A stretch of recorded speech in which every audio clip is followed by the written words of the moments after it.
দেওয়া হবে, আওয়ামী লীগ কি সাফসুত্র হয়ে আসবে? শেখ হাসিনার আওয়ামী লীগ কিংবা শেখ মুজিবের আওয়ামী লীগের কোনো পুনর্বাসন বাংলাদেশে হতে পারবে না, পরিষ্কার।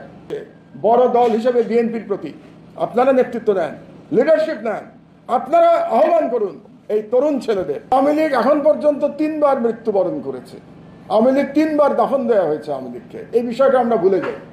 আমরা অনেকেই বলি আওয়ামী লীগ বাংলাদেশের সবথেকে পুরনো দল। আমি এটাকে নস্যাৎ করেছি, আমি বিশ্বাস করি না। কারণ শেখ হাসিনার যে আওয়ামী লীগ ছিল সেটা 1949 সালে মৌলানা ভাসানী যে আওয়ামী লীগ শুরু করেছিলেন সেই আওয়ামী লীগ না। কারণ মৌলানা ভাসানী যে আওয়ামী লীগ শুরু করেছিলেন সেই আওয়ামী লীগের নাম ছিল পূর্ব পাকিস্তান আওয়ামী মুসলিম লীগ, এবং সেটা পরিবর্তন করেছিলেন শেখ মুজিবুর রহমান 1972 সালে স্বাধীনতার পরে। তখন এটার নাম হয়েছিল বাংলাদেশ আওয়ামী লীগ। তাহলে পরিবর্তন হয়ে গেল একবার, পূর্ব পাকিস্তান আওয়ামী মুসলিম লীগ থেকে বাংলাদেশ আওয়ামী লীগ।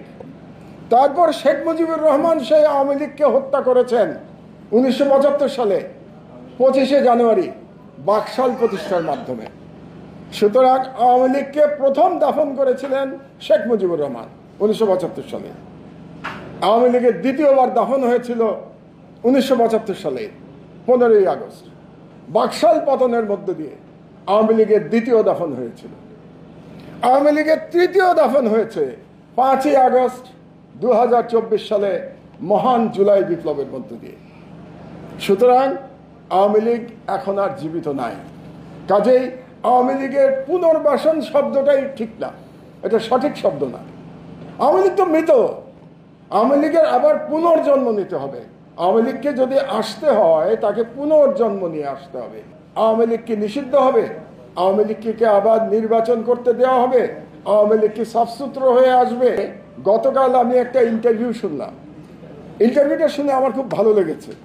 ইন্টারভিউটা দিয়েছে ফ্যাসিস্ট শেখ হাসিনা, যিনি পালিয়ে আছেন দিল্লিতে, পলাতক শেখ হাসিনা।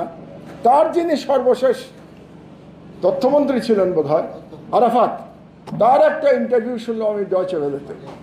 সেই ইন্টারভিউ শোনার পরে আমার মনে হয়েছে আওয়ামী লীগের বোধহয় পুনর্জন্মের আর কোনো সম্ভাবনা নাই। আওয়ামী লীগের 99.99% লোক নাকি শেখ হাসিনাকে এখনো তাদের নেতা মনে করে।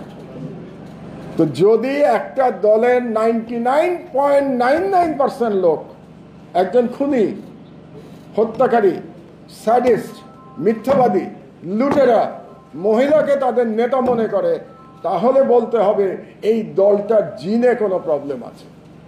এবং যেই দলের জিনে প্রবলেম আছে সেই দলের পুনর্জন্মের সম্ভাবনা কমে যায়। তারা তো সিদ্ধান্ত দিয়েই দিয়েছেন যে তারা ডক্টর ইউনূসের অধীনেই নির্বাচনে অংশগ্রহণ করবেন না। তারা তাদের অপকর্মের জন্য বিন্দুমাত্র অনুতপ্ত নয়। তো অনুতাপ না করলে তো আল্লাহ মাফ করেন না। তো যারা অনুতাপ করবে না তাদেরকে মাফ করার আমরা বান্দা কারা? যারা অনুতাপই করছে না তাদেরকে মাফ করার সুযোগটা কোথায়? যে তর্ক চলছে নিষিদ্ধ করা কিংবা নির্বাচনে তাদেরকে বাদ দিয়ে দেয়া, আমি মনে করি এটা খুব যুক্তিসঙ্গত দাবি। কিন্তু আমার একটা কিন্তু আছে।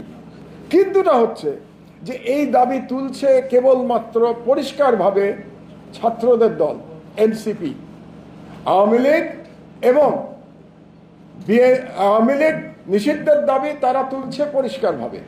কিন্তু বিএনপি এবং জামাত এই প্রসঙ্গে এখনো পরিষ্কার কোনো বক্তব্য দেয় নাই। একটি পত্রিকার সম্পাদক, বাংলাদেশের একজন বর্ষিয়ান নাগরিক হিসেবে আমার আহ্বান রাজনৈতিক দলের প্রতি, আপনারা একসাথে বসেন, একসাথে বসে আপনারা সিদ্ধান্ত নেন। কারণ ঐক্যবদ্ধ সিদ্ধান্ত ছাড়া আমরা এই ফ্যাসিবাদের কবর রচনা করতে পারবো না। এই ফ্যাসিবাদের কবর রচনা করতে গিয়ে যদি আমাদের মধ্যে বিভাজন তৈরি হয় তাহলে ফ্যাসিবাদের পুনরুত্থানের সুযোগ তৈরি হবে। কাজে আমার আহ্বান হচ্ছে বড় দল হিসেবে বিএনপির প্রতি, আপনারা নেতৃত্ব নেন, লিডারশিপ নেন, আপনারা আহ্বান করুন এই তরুণ ছেলেদের, জামাত ইসলামী এবং অন্যান্য ছোটখাটো দল যারা আছে, যারা ফ্যাসিবাদের দোসর ছিল না, ফ্যাসিবাদের দোসরদের ডাকা যাবে না।